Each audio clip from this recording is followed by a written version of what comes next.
దేవునికి స్తోత్రం. ప్రియమైన సహోదర సహోదరులకు శుభాభివందనములు. ఈరోజు దేని వాగ్దానం మత్తయి సువార్త 22:36. బోధకుడ ధర్మశాస్త్రములో ముఖ్యమైన ఆజ్ఞ ఏదని అడిగాను. చూడండి, దేవుని యొక్క ధర్మశాస్త్రంలో ఆయన వాక్యంలో ఎన్నో ఆజ్ఞలు ఉన్నాయి.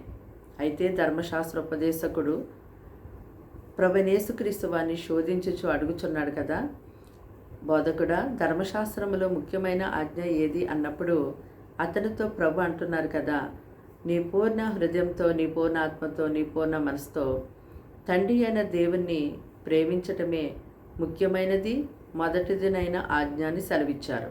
అంటే తండ్రి చిత్తము జరిగించుచు దేవుని దృష్టికి యథార్థపరుడుగా ఉండి ఆయన ఇల్లంతటిలో నమ్మకంగా ఉండడమే పూర్ణ హృదయంతో, పూర్ణ ఆత్మతో, పూర్ణ మనసుతో దేవుని ప్రేమించడము, ఇది ముఖ్యమైన ఆజ్ఞని ప్రభు సెలవిచ్చారన్నమాట.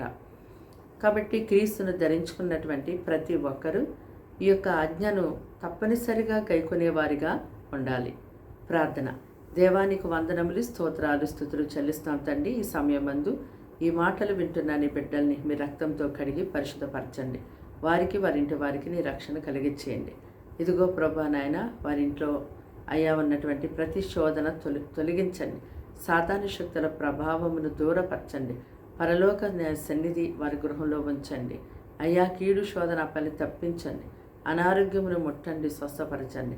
అంధకార విరోధ చీకటి శక్తులు దూరపరచండి.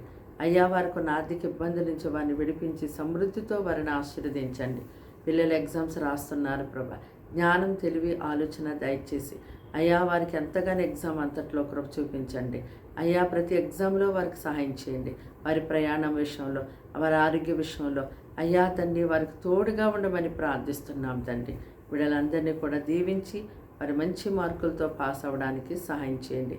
అలాగే నాయన ప్రభా, అయ్యా ప్రతి ఒక్కరిని వారి కుటుంబాలని కంచె వేసి అయ్యా క్షేమంగా మీ రెక్కలతో కప్పి కాపాడమని యేసు నామములో ప్రార్థన సమర్పించండి వేడుకున్నాం తండ్రి. ఆమేన్.